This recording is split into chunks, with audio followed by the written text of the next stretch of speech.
മലയാളിയായ E Sreedharan Delhi metro അതേപോലെ Konkan railway ഇതൊക്കെ പണിതെടുത്ത് ഇന്ത്യക്ക് സമർപ്പിച്ച അതിമിടുക്കനായ ഒരു റെയിൽവേ എഞ്ചിനീയർ, നല്ലൊരു എഞ്ചിനീയർ. അദ്ദേഹം പുതിയതായിട്ട് സ്റ്റേറ്റ് ഗവൺമെൻറ്റിന് കൊടുത്തൊരു പ്രോജക്റ്റ് ഉണ്ട്.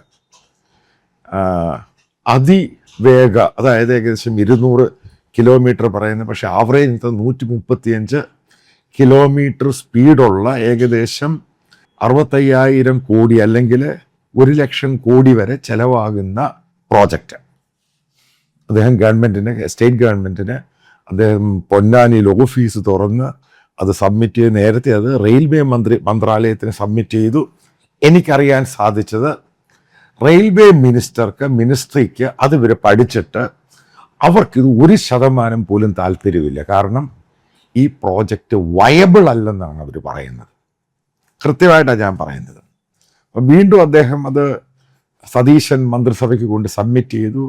അവരുടെ UDFന്റെ ബോഡിയിലും ക്യാബിനറ്റിലും ഒക്കെ ഡിസ്കസ് ചെയ്യാൻ പോവുക. ആദ്യം ഒരു കാര്യം പറയാം, ശ്രീധരൻ മിടുക്കനായിരുന്നു. ഇന്നത്തെ ന്യൂ ഏജ് ടെക്നോളജിയും ലോകത്തിലെ റെയിൽവേയുടെ പുതിയ മാറ്റങ്ങളെ പറ്റി ഈ മനുഷ്യന് വലുതായിട്ട് അറിവൊന്നുമില്ല. 100% ഇതൊക്കെ. ഇതിൻ്റെ ഓരോ വാർത്തകളും ഇൻഫർമേഷനും പബ്ലിക് ഡൊമൈനിൽ അവൈലബിൾ ആണ്. ഇന്ന് റെയിൽവേയിൽ ഏറ്റവും കൂടുതൽ മാറ്റം ഉണ്ടാക്കിയത് ഇന്നത്തെ ലോകത്ത് ചൈനയാണ്. ചൈന വളരെ വളരെ മുമ്പിലാണ്. യൂറോപ്യൻ രാജ്യങ്ങളെക്കാളും അമേരിക്കയെക്കാളൊക്കെ വളരെ മുമ്പിലാണ് ചൈനീസ് റെയിൽവേ, വളരെ മുമ്പിൽ. ഏറ്റവും സക്സസ്ഫുള്ളി ലാഭത്തിലോടുന്ന റെയിൽവേ കൂടിയാണ് ചൈന, ഏറ്റവും സക്സസ്ഫുള്ളി. അപ്പം ബേസിക്കലി നമ്മൾ മനസ്സിലാക്കേണ്ടത് കൊങ്കൺ റെയിൽവേ എന്ന് പറയുന്ന ഫെയിലിയറാണ് ഈ സംഭവം. മഴ സമയത്ത് അതുവഴി ട്രെയിൻ ഓടാൻ പറ്റത്തില്ല. ട്രെയിൻ 1, 2, 3 ദിവസം കിടന്നു. ഈ സംഭവം ഉണ്ടാക്കിയ സമയത്ത് അന്ന് പടത്തിൻ്റെ ബുദ്ധിമുട്ടുണ്ട്. ഈ അവിടുത്തെ ടെറൈൻ ഇടിഞ്ഞു പോകുന്ന സ്ഥലമാണ്, അതായത് ലാൻഡ് സ്ലൈഡ് ഉണ്ടാകാറുണ്ട്. അതിനൊരു സൊല്യൂഷൻ കൊണ്ടുവരണമായിരുന്നു. അത് കൊണ്ടുവരാതെയാണ് ഇദ്ദേഹം കാരണം അന്നത്തെ സ്ഥിതിയാണ്, അതായത് ഫോർകാസ്റ്റ് ചെയ്തില്ല. അങ്ങനെയാണ് ആ സംഭവം. അതായത് കൊങ്കൺ റെയിൽവേ എന്ന് പറയുന്നത് നഷ്ടത്തിലാണ് ഇപ്പോഴും പോകുന്നത്. അത് സക്സസ്ഫുൾ. ഡൽഹി മെട്രോ ലാഭത്തിലാണ്. അത് സക്സസ്ഫുള്ളിയാണ് പിച്ച് ചെയ്തത്. അതിന് വേറെ നല്ല ടീം അദ്ദേഹം തന്നെയായിരുന്നു അതിൻ്റെ മേജറായിട്ട് എല്ലാം നോക്കി. ഇനി ഞാൻ ഈ കേരളത്തിൽ ഈ സംഭവത്തെ പറ്റി പറയാം. അതായത് ഇതെന്തുകൊണ്ട് കേരളത്തിൽ വയബിൾ ആകത്തില്ല? എക്സ്ട്രാ ആയിട്ട് ഹ്യൂജ് ഒരു എമൗണ്ട് എടുക്കാൻ പോവുകയാണ്, ഏകദേശം 1,00,000 കോടി രൂപ. അദ്ദേഹം ഈ പറയുന്ന 5 വർഷം കൊണ്ട് ഇത് ഫിനിഷ് ചെയ്തില്ല. ഇത് എക്കണോമിക്കലി വയബിൾ അല്ല ഒരു കാരണവശാലും. ഇപ്പം അഹമ്മദാബാദ്, മുംബൈ ബുള്ളറ്റ് ട്രെയിനിനെ പറ്റി ആൾക്കാർ തുടങ്ങിയിട്ടില്ല. പ്രോജക്റ്റ് കഴിയാറായി. അതെല്ലാവരും പറയുന്ന എക്കണോമിക്കലി വയബിൾ ആയിരിക്കുകയില്ല. കാരണം ഇത്രയും പണം മുടക്കി ആരാണ് യാത്ര ചെയ്യുന്നത്? ഒരു പ്രത്യേക ഒരു എലീറ്റ് വിഭാഗമായിരിക്കും യാത്ര ചെയ്യുന്നത്. പക്ഷേ നമ്മളിവിടെ ഇന്ത്യയിൽ റെയിൽവേ കൊണ്ടുവരുമ്പോൾ, ഇതേപോലെ സ്പീഡ് കോറിഡോറൊക്കെ കൊണ്ടുവരുമ്പോൾ നമ്മൾ മനസ്സിലാക്കേണ്ടത് എല്ലാ ആൾക്കാർക്കും അഫോർഡബിൾ ആയിരിക്കണം ഈ സംഭവം. അല്ലാതെ തിരുവനന്തപുരത്തു നിന്ന് എറണാകുളം വരെ പോകാൻ, തിരുവനന്തപുരത്തു നിന്ന് കണ്ണൂർ വരെ പോകാൻ 4,000, 5,000 അങ്ങനെയാണ് ഫ്ലൈറ്റേ പോയിക്കൂടായോ? അത് വയബിൾ ഓപ്ഷൻ അല്ല. ഇത് എല്ലാവർക്കും അത് യാത്ര ചെയ്യാനും പറ്റത്തില്ല. എന്താണ് അതൊരു വന്ദേ ഭാരത് നിങ്ങൾ മനസ്സിലാക്കണം. ഇന്ത്യൻ റെയിൽവേ തുടങ്ങി വലിയൊരു അവരുടെ യുണീക്ക് പ്രോജക്റ്റാണ് വന്ദേ ഭാരത്. ചില സ്ഥലങ്ങൾ ഒഴികെ എല്ലായിടത്തും നിർത്തി ഈ സാധനം. കാരണം ആൾക്കാരില്ല. ആ ചാർജ് കൊടുത്ത് ഇന്ത്യക്കാർക്ക്, ഇന്ത്യയിലെ മാസീവായിട്ടുള്ള ആൾക്കാർക്ക് യാത്ര ചെയ്യാൻ അവരിൽ പണമില്ല. ഇപ്പം ഇന്ത്യയുടെ നോർമൽ ഈ സ്പീഡ് എത്രയാണ് ബേസിക്കലി? ഇപ്പോൾ വന്ദേ ഭാരത് ആണെങ്കിൽ മറ്റുള്ള ട്രെയിനും ഏകദേശം 150-160 കിലോമീറ്റർ സ്പീഡിലൊക്കെയാണ് ഇത് ഓടുന്നത്. ചില എക്സ്പ്രസ് ട്രെയിനും ആ സ്പീഡിൽ ഓടുന്നുണ്ട്. പിന്നെ 135 എന്ന് പറഞ്ഞ ആവറേജ് സ്പീഡ് അദ്ദേഹം ഈ പറയുന്നത് അതെങ്ങനെ ഉൾക്കൊള്ളാൻ കഴിയുന്നത്? സെമി സ്പീഡ് തന്നെ വെക്കുക 200 കിലോമീറ്റർ.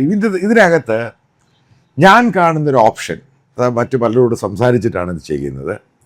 ഇപ്പം എക്സിസ്റ്റ് ചെയ്യുന്ന കേരളത്തിലെ റെയിൽവേ അപ്പം അതിനകത്ത് 2 ലൈനാണുള്ളത്. അതായത് വളവ് നികത്താനുണ്ട്, അതായത് അതേപോലെ തന്നെ പാലങ്ങൾ, ബ്രിഡ്ജസ്, ഈ സംഭവങ്ങളുണ്ട്. അതേപോലെ തന്നെ ചിലയിടത്തൊക്കെ 2-3 മഴ പെയ്ത് കഴിയുമ്പോൾ ട്രെയിൻ വളരെ പതുക്കെയാണ്, കാരണം അവിടെ എല്ലാം വെള്ളത്തിൻ്റെ പുതച്ചിലും കിതച്ചിലും ഒക്കെ ഉണ്ട്. ഇവിടെ സതീശൻ ഗവൺമെൻറ് റെയിൽവേയുമായിട്ട് തിങ്ക് ചെയ്തിട്ട് ഈ 2 ലൈൻ എന്ന് പറഞ്ഞ വളവുകളെല്ലാം നികത്തുക. അതേപോലെ തന്നെ 2 ലൈൻ എന്ന് പറഞ്ഞ് 3 ലൈനോ 4 ലൈനോ അങ്ങ് ആക്കുക.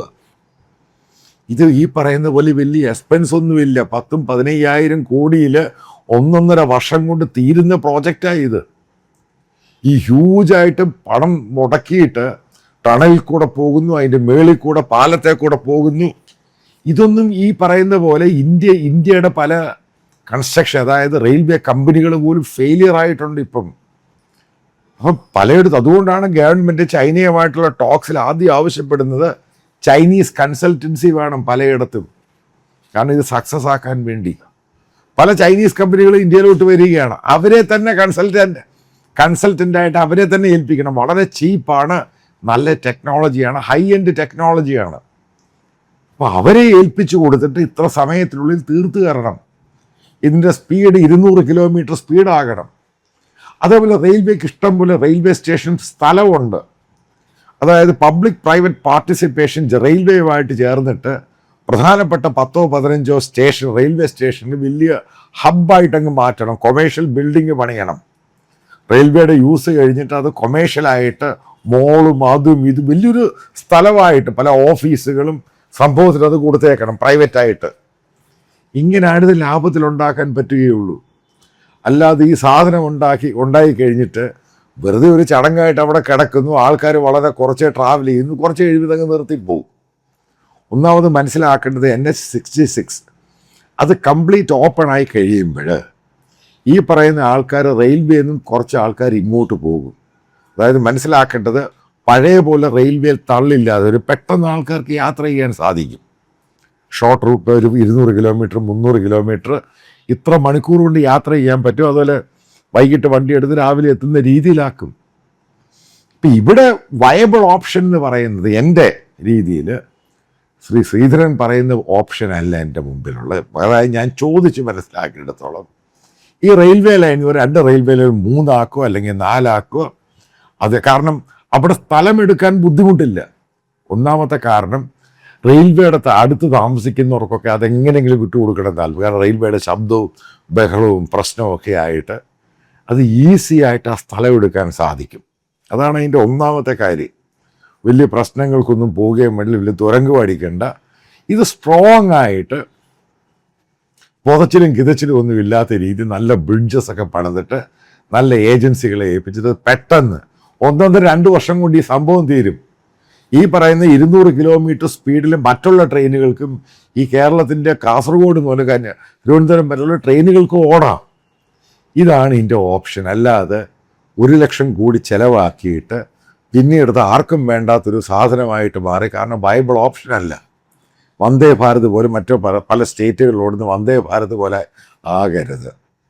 അതായത് വളരെ ചിന്തിച്ചാണിത് നടപടിയെടുക്കേണ്ടത്. അതേപോലെ കാര്യം മനസ്സിലാക്കുക, ഇന്നത്തെ ലോകം എന്ന് പറയുന്ന 20-25 വർഷം മുമ്പുള്ള റെയിൽവേയും ടെക്നോളജിയും ഒന്നും അല്ല. പുതിയ ടെക്നോളജിയുണ്ട്, പുതിയ AI ടെക്നോളജിയുണ്ട്, പലതുമുണ്ട്. അപ്പം അതിനനുസരിച്ചുള്ള മാറ്റമാണ് ഇവിടെ വരേണ്ടത്. അപ്പം അതിങ്ങനെ വയബിൾ ഓപ്ഷനായിട്ട് വളരെ ചിലവ് കുറച്ച രീതിയിൽ മനുഷ്യന് ട്രാവൽ ചെയ്യാൻ പറ്റും. അതിനെപ്പറ്റിയാണ് ചിന്തിക്കുന്നത്. പൂർണ്ണമായിട്ടും ശ്രീധരൻ്റെ സംഭവം തള്ളിക്കളയുക തന്നെ ചെയ്യണം. കാരണം ഇവിടെ ഇത് സ്പെഷ്യൽ കോറിഡോർ റെയിൽവേയുടെ ഉണ്ടാക്കേണ്ട ആവശ്യമില്ല. എക്സിസ്റ്റ് ചെയ്യുന്ന റെയിൽവേ ഡെവലപ്പ് ചെയ്യുക, അതിനെ നന്നാക്കി എടുക്കുക, അതിനും ലൈനുകളുടെ എണ്ണം കൂട്ടുക. ഇത് മാത്രമാണ്. ഇത് ചെയ്യുകയാണെങ്കിൽ പെട്ടെന്ന് നടക്കുകയും ചെയ്യും. ജനങ്ങളുടെ നീഡ് ഈസി ആയിട്ട് അത് സാറ്റിസ്ഫൈ ചെയ്യാനും ഗവൺമെൻറ്റിനെ കൊണ്ട് സാധിക്കും.